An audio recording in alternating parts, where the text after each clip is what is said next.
Miss হবে না আপনার পছন্দের টিভি শো। দেখুন জি5 অ্যাপে একদম ফ্রি। আসলে আমার কাজ ছিল এদিকে একটা, তো সেই কারণেই না আমি এদিকে আসছিলাম। তো কাকিমাও তখন বেরোচ্ছিল, তাই আমি ভাবলাম যে অলরেডি অনেক রাত হয়ে গিয়েছিল, তাই আমি কাকিমাকে বললাম যে আমি আপনাকে ড্রপ করে দিচ্ছি। তাই আমি কাকিমাকে পাড়া মোড়ে ড্রপ করে দিয়েছিলাম, আর কিচ্ছু কারণ নেই। এখন না অনেক রাত হয়ে গেছে, আমি না এখন আসছি। হ্যাঁ, আসছি তাহলে।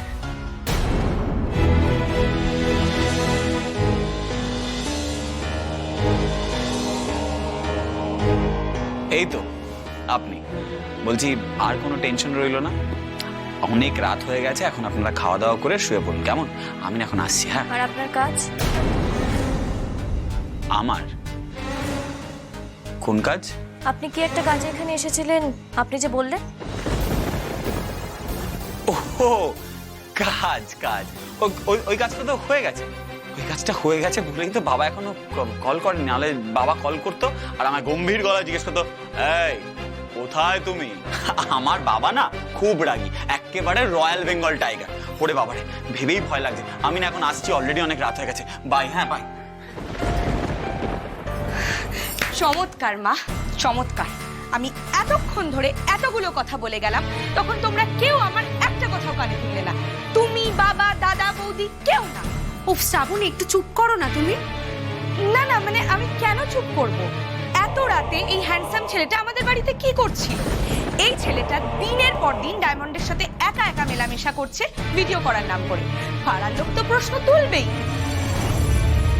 তুমি একই কথা বারবার কেন বলছো বলো তো? আমরা তো সবাই ছিলাম, ওরা দুজনে তো যা কথা বলেছে আমাদের সবার সামনেই বলেছে। আর তার থেকেও বড় কথা হলো ওরা দুজনে দুজনার হয়ে কাজ করছে। আমার তো মনে হয় না এটা নিয়ে কিছু বলার আছে। না না বৌমা, সাবু ঠিক কথাই বলেছে। ডায়মন্ডের সাথে ওই রিদান বাবার এই মেলামেশা, ভিডিও করা, এটা বন্ধ হওয়া দরকার। তার কারণ ওই বাড়িতে বড় ম্যাডাম বা কুলি ম্যাডাম বিষয়টা ভালোভাবে দেখছেন না। ওনারা পছন্দই করছেন না ডায়মন্ডের সাথে ওনার বাড়ির ছেলের এই মেলামেশাটা।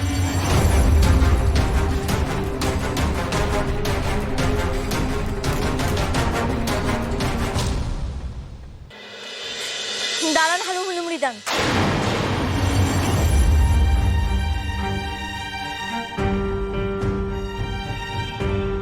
আপনি বলুন। ও, আরেকটা কথা আমি বলতেই ভুলে গিয়েছিলাম।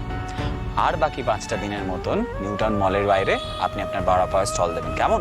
আর রাজা যাবে আপনার একটা ভিডিও শুট করতে। আর আপনি? আমি? আমার কথা বাদ দিন। আরেকটা কথা, একদম ভয় পাবেন না। ভয়কে জয় করতে হবে তো। আপনার চারপাশে এমন লোকজন আছে যারা সব সময় আপনার উপর নজর রাখছে। কেউ আপনাকে টাচও করতে পারবে না। আপনি এত কিছু কি করে জানছেন? আজ আপনাকে বলতেই হবে। আপনি আমাকে বলুন, একজন ফুড ব্লগার হয়ে আপনি ভেতরের এত কথা কি করে জানছেন? নাকি আপনি এসব বলছেন আমাকে সান্ত্বনা দেওয়ার জন্য? আরে আরে না না, এরকম কিছু না। আপনারও কি আমার পরিবারের মতো এটাই মনে হচ্ছে যে ওই লোকগুলো আমার কোনো বিপদ ঘটাতে পারে ওই খামটা না পেলে? ওই খামটা কি আছে বলুন না, কি আছে ওই খামে? আর আপনি ওই খামটা পুলিশকে দিয়েছেন তো? জি5 ডাউনলোড করুন আর সব এপিসোড দেখুন একদম ফ্রি।